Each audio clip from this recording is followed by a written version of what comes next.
12ই জানুয়ারি 2025 আজ স্বামী বিবেকানন্দের জন্মদিন উপলক্ষে তালদি নাগরিক কমিটির আয়োজিত একটি রক্তদান শিবিরে আজকে আমরা সবাই উপস্থিত। এখানে আমি, মিমি, সুমি আমরা তিনজনে মিলে অ্যাজ আ ভলেন্টিয়ার সবাই মিলে কাজ করছিলাম। আর এই যে দেখো এখানে কিন্তু রক্তদানের সমস্ত কাজ চলছে। আজ তোমাদের সাথে আলাপ করিয়ে দিই, এই যে মিমি আর ওই যে সুমি এখানে কাজ করছে, আর এই আমাদের বড় ভাই গুবলু।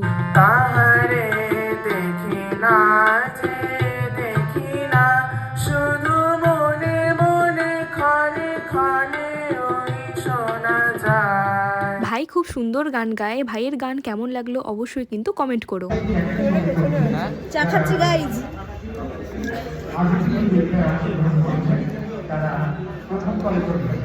অনেক প্রতীক্ষার পর দিয়েছে চা।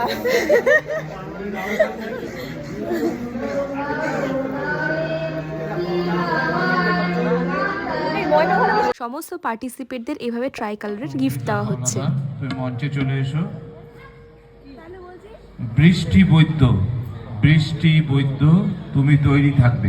আজকে এই অনুষ্ঠানটি আয়োজিত হয়েছিল তালদি শুরুবেলা স্কুলে। তোমরা কারা কারা ক্যারিং তালদি থেকে আমার ভিডিও দেখছো অবশ্যই কিন্তু কমেন্ট করো। আর এদিকে দেখো সমস্ত খুদে খুদে পার্টিসিপেট তারা কিন্তু আবৃত্তি প্রতিযোগিতা করেছে। তাদের আবৃত্তি প্রতিযোগিতার পরে সবাইকে টিফিন দেওয়া হলো। দোতলাতেই ছিলাম আর উপর থেকে দেখা যাচ্ছে এরকম ভাবে প্রোগ্রাম হচ্ছে স্কুলের মাঠে, তাই তোমাদের সাথেও একটু শেয়ার করে নিলাম ছোট্ট একটা ক্লিপ। আমরা আমাদের কাজ শেষ করে লাঞ্চের কুপন নিয়ে লাইনে দাঁড়িয়ে গেছিলাম। এইবারে আমরা আমাদের খাবার নেব। এখানে সমস্ত খাবার প্যাকেট সিস্টেমে ছিল। এখানে তুমি বসেও খেতে পারবে, ঘরে গিয়েও নিয়েও খেতে পারবে। তো আমরা বলেছিলাম যে চলো সব বোনেরা একসাথে মিলে ঘরে বসেই খাবো। সব কাজ শেষ করতে করতে বেশ খিদে পেয়ে গেছিল, তো তারপর আমরা চললাম বাড়ির দিকে। তো মারাত্মক খিদে পেয়েছিল যে বাড়িতে এসে হাত মুখ ধুয়ে আগে বসে পড়েছি খেতে। চলো আজকে মেনুতে কি কি ছিল তোমাদের সাথে একবার শেয়ার করে ফেলি। কন্টেনার ভর্তি ভাত ছিল, অতটা আমি খেতে পারিনি, যতটা পেরেছি নিয়েছি। তারপর এখানে ছিল ভেজ ডাল, এই যে একটা মাছের ঝোলের তরকারি ছিল, আর এখানে মাংস, চাটনি, পাঁপড়, মিষ্টি আর শেষে আইসক্রিমও খেয়েছি।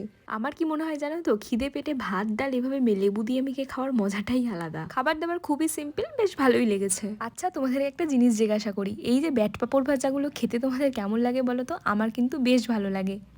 সব থেকে পরম শান্তির খাবার ভাত আর ডাল, সেটাই খাওয়া হচ্ছে। ডাল ভাত খাওয়া শেষ করার পরে পাতে নিয়ে নিলাম মাছ। মাছের ঝোলটাও ভালো হয়েছিল, ওই যে বললাম সিম্পলি বাট খুব ভালো হয়েছে। এরপরেই ছিল মাংসের ঝোল, 4 পিস মাংস ছিল, মাংসটাও মোটামুটি ভালোই হয়েছিল খেতে। আচ্ছা তোমাদের সাথে না একটা মজার জিনিস শেয়ার করি। তোমরা আমার মতো কে কে এরকম চাটনির সাথে মাংস খাও বলো তো? মানে এই সলিড পিসগুলো থাকলে না শুধু শুধু খেতে একদম ভালো লাগে না, তাই চাটনির সাথে এভাবে মাখিয়ে খেতে আমার কিন্তু ভীষণ ভালো লাগে। আমার মতো তোমরাও কিরকম পছন্দ করো তাহলে কিন্তু অবশ্যই কমেন্ট করো। শেষ পাতে রসগোল্লা আর আইসক্রিম খেতে খেতে বাড়ি ফিরেছি।